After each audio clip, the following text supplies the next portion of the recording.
Om Swastiastu. Assalamualaikum warahmatullahi wabarakatuh. Shalom, namo buddhaya, salam kebajikan bagi kita semua. Salam harmoni. Baik, di sini kami akan mempresentasikan hasil dari diskusi kelompok kami. Sebelum itu, izinkan kami untuk memperkenalkan diri terlebih dahulu.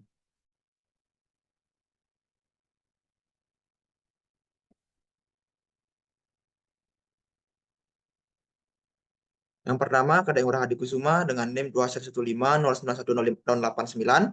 Yang kedua, Putri Damar Jagat Pratama dengan NIM 2115091026. Yang ketiga, Iqmah Widiantara dengan NIM 2115091053. Yang terakhir, yang keempat, Kadek Karisma Ramanda dengan NIM 2115091106. Salam next.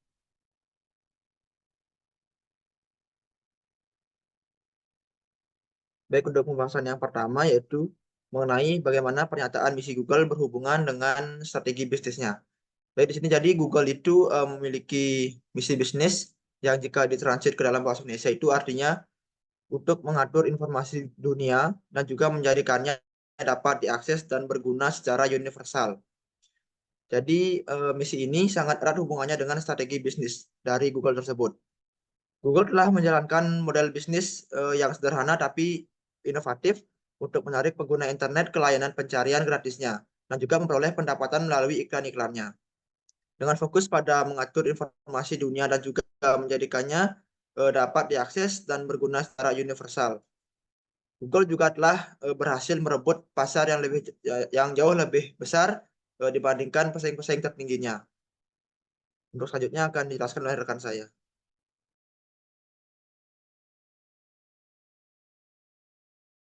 Baik, terima kasih. Untuk yang kedua yaitu bagaimana strategi sistem informasi Google mendukung strategi bisnisnya. Jadi mana strategi sistem informasi pada Google mendukung strategi bisnis melalui beberapa cara, yaitu yang pertama ada akses terbuka, yang dimana Departemen TI Google menyediakan akses TI gratis dan terbuka untuk semua karyawan.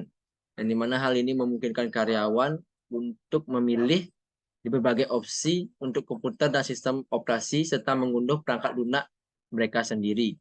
Dengan demikian, karyawan dapat meningkatkan produktivitas dan kreativitas mereka masing-masing. Lalu yang kedua yaitu ada inovasi, di mana Google mendorong inovasi dengan memberikan karyawan yaitu 20% waktu kerja mereka untuk mengejar proyek yang mereka sukai. Di mana hal ini memungkinkan karyawan untuk mengembangkan ide-ide baru dan menciptakan solusi inovatif untuk mendukung strategi bisnis perusahaan. Lalu yang ketiga ada keamanan informasi, di mana Google itu sendiri memprioritaskan keamanan sumber daya informasi dengan menempatkan keamanan pada infrastruktur yang berfokus pada kontrol detektif dan korektif. Di mana Departemen TI Google terus-menerus akan mencari virus, spyware, dan pola lalu lintas jaringan yang aneh yang terkait dengan intrusi sehingga mendukung strategi bisnis perusahaan dengan memastikan keamanan informasi. Baik untuk yang ketiga yaitu ada bagaimana strategi organisasi Google mendukung strategi bisnisnya. Di mana strategi organisasi Google tersebut mendukung strategi bisnisnya melalui beberapa pendekatan yang terintegrasi, yaitu yang pertama Google mempromosikan budaya kreativitas dan inovasi dengan memberikan kebebasan kepada karyawan untuk menghabiskan 20% waktu mereka pada proyek yang mereka pilih sendiri. Di mana hal ini memungkinkan perusahaan untuk terus-menerus mendorong inovasi dari seluruh karyawan, yang mana sehingga dapat mendukung strategis bisnis Google yang berfokus pada inovasi sebagai inti dari perusahaan tersebut. Selain itu, Google juga menerapkan struktur yang kaku dan penuh prosedur untuk membuat keputusan tepat waktu dalam melaksanakan rencana mereka. Di mana meskipun ada budaya kerja yang terbuka dan bebas, Google menggunakan prosedur ketat berdasarkan data dan mengevaluasi ide-ide baru di tengah proses inovasi yang kacau.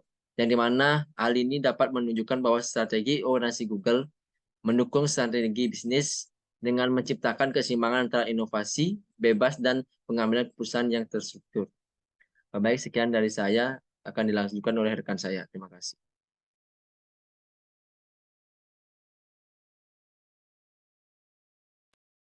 Baik, untuk pertanyaan diskusi nomor 4, manakah dari tiga strategi umum potret yang tampaknya digunakan Google berdasarkan studi kasus ini? Berdasarkan studi kasus yang diberikan, Google menggunakan strategi diferensiasi. Hal tersebut dapat kami simpulkan berdasarkan penawaran produk dan jasa yang ditawarkan oleh Google yang sangat unik. Yang di mana Google menawarkan dua program yaitu AdWords dan AdSense. Yang mana AdWords merupakan eh, layanan yang memungkinkan pebisnis untuk menempelkan atau menaruh iklannya di Google. Dan sedangkan AdSense yaitu untuk mendorong iklan di situs web mitra penerbit yang menargetkan halayak tertentu dan berbagi pendapatan dengan mitra penerbit. Hal ini sejalan dengan strategi diferensiasi di mana organisasi mengidentifikasi dimensi kualitatif mana yang paling penting bagi pelanggannya dan kemudian menemukan cara untuk menambah nilai di sepanjang satu atau lebih dimensi tersebut. Dengan adanya dua program tersebut eh, menciptakan situasi win-win bagi pengikut dan penerbit. Baik, selanjutnya dilanjutkan oleh teman saya.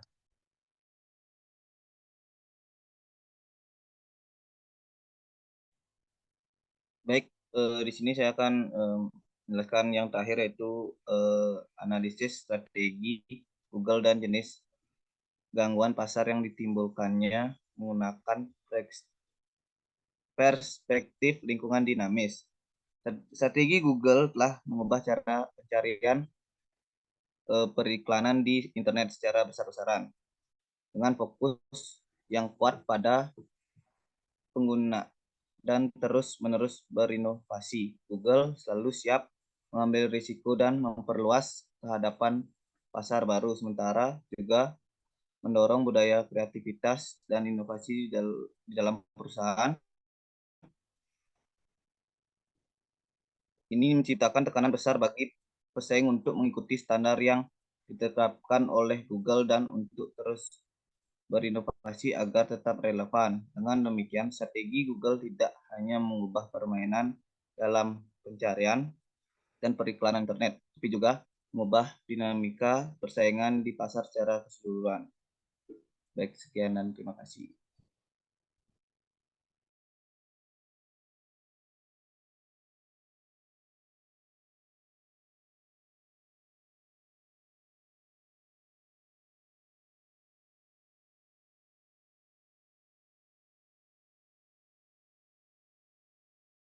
Baik, presentasi dari kelompok kami. Mohon maaf jika masih terdapat kesalahan maupun kekurangan. Akhir kata kami ucapkan terima kasih.